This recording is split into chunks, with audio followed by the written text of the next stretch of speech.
Lipo batteries, are you considering changing from your standard NIMH battery to Lipos?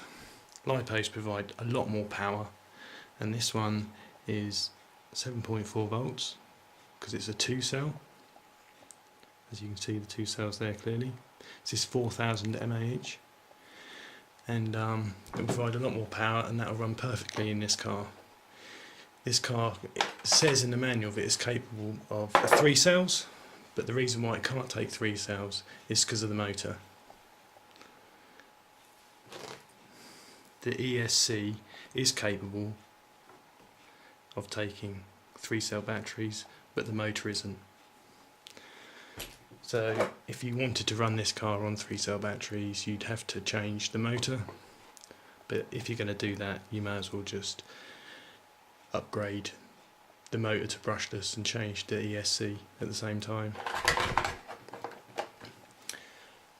Charging the batteries, you will need to buy yourself another charger because you can't use the one which came with the car. So this charger is an Overlander RC6 VSP, and this will charge Lipo batteries,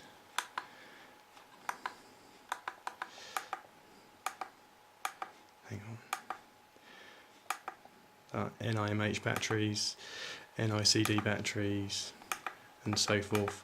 Anyway, when you charge your Lipo battery, because it's 2-cell, you have to balance charge it. So when you go into the options, it will just say charge. Well, that would be suitable for charging, say, a 1-cell, but because it's a 2-cell, it has to balance the 2 cells together. So you just want to put it onto Lipo balance, which will then charge it appropriately. Because this battery here is 4000 mAh, that means you can charge it at 4 amp hours. So it'll take about an hour to charge that battery. When using a Lipo battery, you need to make sure that you have a low voltage alarm. On this car, it doesn't seem to work properly. There's one built into the ESC, but it doesn't automatically cut off the power to the car when the Lipo battery gets low.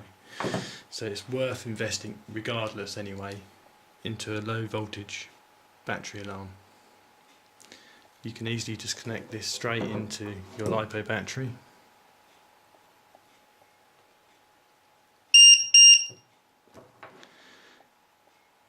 And as you can see, it's number 1 cell is 3.82, number 2 cell is 3.73 volts, and it's 7.5 volts in total. You can set on here by pushing that, but the alarm on this one will go off at 3.6 volts, but you can change it to whatever voltage you want. But I just have it as 3.6 because that's a safe voltage for the battery. So when it gets, well, one of these cells gets below 3.6 volts, this alarm will go off, and when you're driving a car you'll just hear it going off and you need to stop using it.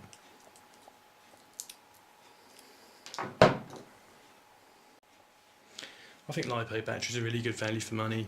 This one is made by Fleurion. You can get 2 of these for £27.97. I'll provide the link in the description.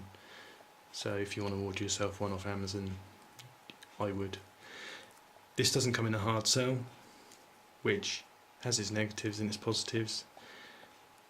When you have the hard plastic cell around it, which means it's encased, that's great because if you drop it, you won't damage the cells. But you don't know if you have a damaged cell, because if these start to balloon up and expand, you can easily see it.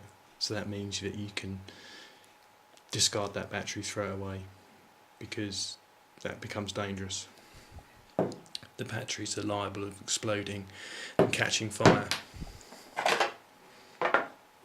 To make it sit in this car, because this battery is a lot smaller than the MH one, it's just a little bit thinner, probably just not as quite as tall. It's about the same length. What I've provided here is just just a bit of packaging material which came with the battery actually.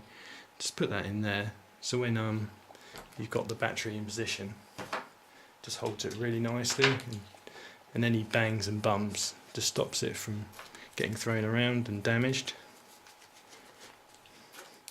So when that's in there, it's just sitting in really snug, can't move, it's just perfect.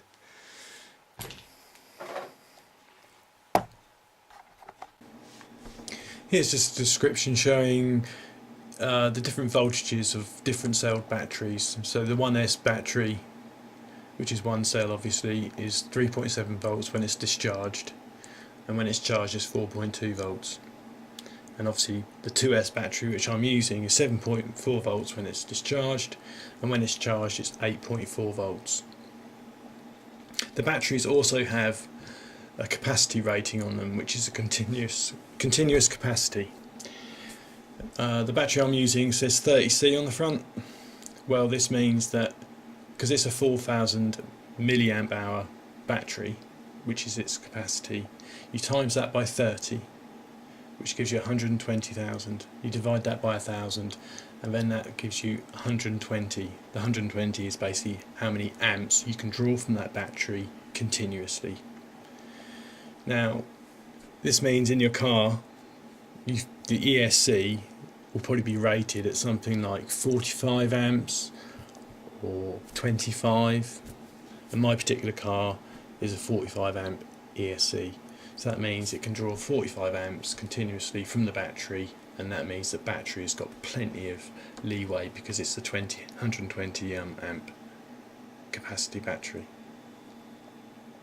And obviously if you go up to a 3-cell battery, even if the motor says it's 12 volts or allows up to 12 volts, the trouble is when the battery is actually charged, it's actually 12.6 volts, which could damage the motor.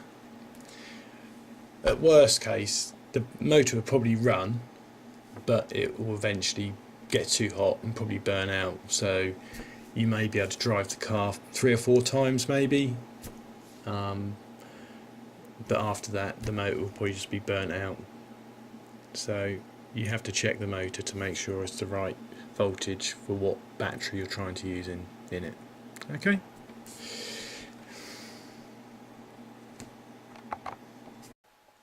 So that's about it really. If you want to get yourself some Lipo batteries, hopefully the advice in this video will help you, but I can't stress enough the danger of these batteries.